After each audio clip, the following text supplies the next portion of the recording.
La leyenda local describe cómo María Magdalena llegó aquí con su hermano Lázaro, su hermana Marta y algunos acompañantes. Si la relación entre Jesús y María fue tan cercana como algunas fuentes sugieren, tal vez uno de esos acompañantes, viajando de incógnito por temor a los romanos, haya sido Jesús.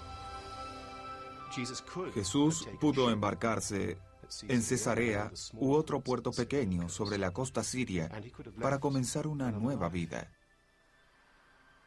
Y pudo haber llegado, como muchos creen, a esta parte de Francia. Incluso pudo haber venido con su familia.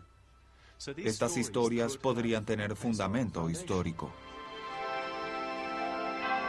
Después de su muerte, colocaron los restos de María Magdalena en un sarcófago que luego ocultaron.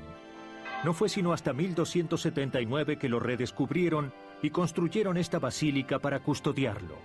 Sellado dentro de una cripta en el centro de la iglesia, se encuentra lo que se dice es el cráneo de María Magdalena.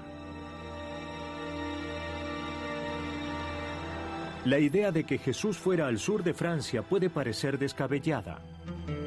Después de todo, si alguna de las historias fue verdad, es difícil creer que los escritores originales de los evangelios pudieran haber erradicado todas las pruebas. Si los fieles hubieran sabido que Jesús seguía vivo, habrían compartido esa noticia.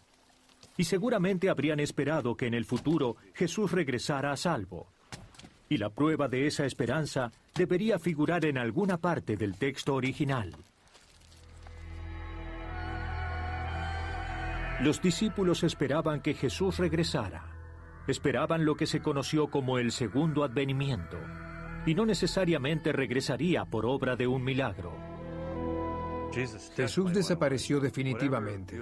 Cualquiera sea la visión de la resurrección, resucitación o milagro divino, en el sentido tradicional de la fe en la resurrección, Él se marcha. Él dice, me marcho.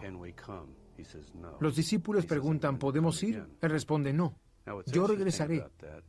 Lo interesante es que normalmente si alguien te dice que se marcha, pero que regresará, miras tu reloj o tu calendario e interpretas que habla en sentido literal.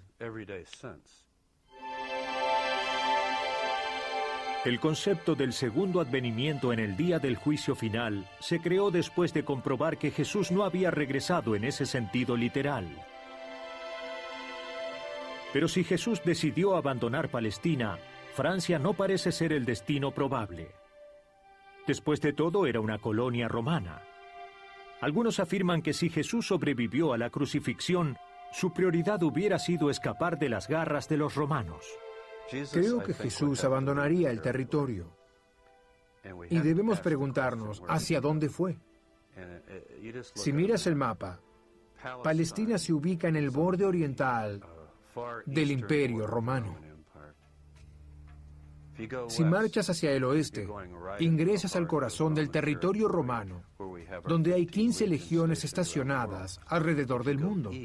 Si marchas hacia el este, cruzas Partia y te diriges hacia Persia eventualmente, y hacia India y Afganistán, en esa dirección. Además de escapar del arresto, ¿por qué viajaría Jesús hacia el este?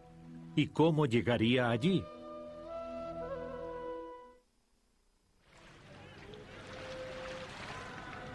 Si Jesús quiso viajar hacia el este para alejarse del Imperio Romano, su travesía desde Israel fue sorprendentemente fácil por tierra o por mar, siguiendo la ruta de la seda o de las especias. Es un hecho comprobado, por ejemplo, que el discípulo Tomás viajó a la India y fundó una iglesia cristiana. La gran tradición de la iglesia india es haber sido fundada por Tomás, el apóstol. Viajar a la India no era problema. Solo había que ir a Gaza y seguir a los que transportaban especias y luego, desde Yemen, ir en barco hasta la India. Era un procedimiento sencillo que se realizaba regularmente.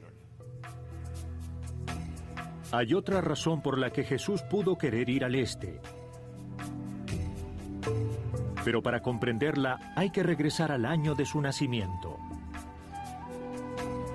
En el Evangelio según San Mateo, todos recordamos la historia de los 3 reyes magos del este que siguieron una estrella y se presentaron con regalos ante el niño Jesús. Lo que no advertimos inmediatamente es la similitud entre esta historia y las tradiciones de una religión 500 años más antigua que el cristianismo, el budismo.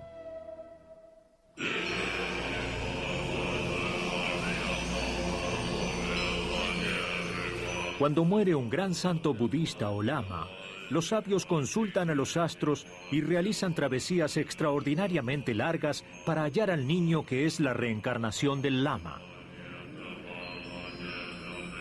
Cuando el niño crece lo suficiente, lo separan de sus padres y lo educan en la fe budista. ¿Podría este ser el origen de la historia de los 3 reyes magos? ¿Podría Jesús haber sido llevado a la India para educarlo en el budismo? En su visita a la India en el siglo XIX, el escritor ruso Nikolai Notovich descubrió un antiguo manuscrito en un monasterio budista del Tíbet. En su libro La vida desconocida de Jesucristo, Notovich tradujo este manuscrito que habla de un niño divino llamado Isa, nacido en el primer siglo en el seno de una familia pobre de Israel. Isa llegó a la India a los 14 años, donde aprendió las leyes del budismo antes de regresar a Israel a la edad de 29.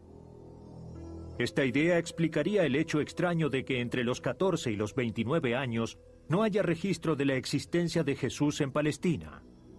Sin duda, las enseñanzas y milagros posteriores de Jesús poseen un paralelo extraño con las enseñanzas y milagros del Buda.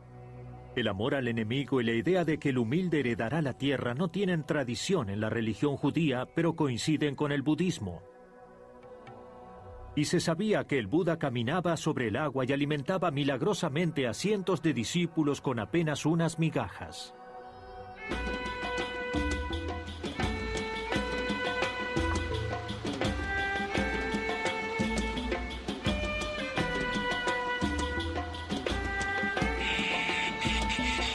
Pero si Jesús viajó o regresó al este, seguramente habría leyendas como las del sur de Francia que respalden la idea. Por supuesto, esas tradiciones existen. La gente en Cachemira llama a su tribu Ben e Israel y afirman ser descendientes de las tribus perdidas. Aquí hay historias de que el predicador del siglo I, Isa, conocido localmente como Yusasaf, líder de los sanados, regresó a Cachemira después de cumplir 30 años.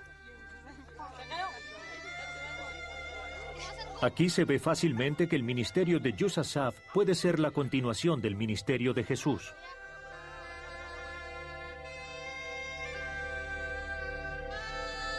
En el templo local llamado Templo de Salomón, había inscripciones según las cuales Yusasaf en el año 50 después de Cristo afirmó ser Jesús, el profeta de Israel.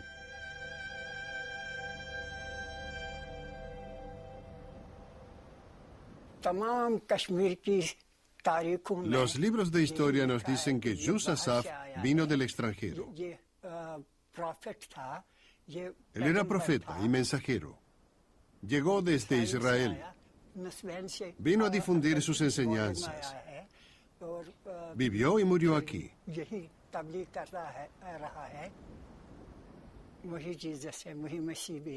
Él es Jesús. Él es Isa.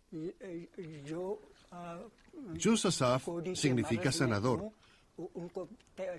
Otro significado es pastor, aquel que enseña a los demás. Nuestros libros de historia confirman que en Cachemira, Isa fue conocido como Yusasaf. Yusasaf continuó enseñando y orando en Cachemira hasta morir a los 80 años. Lo sepultaron en Srinagar.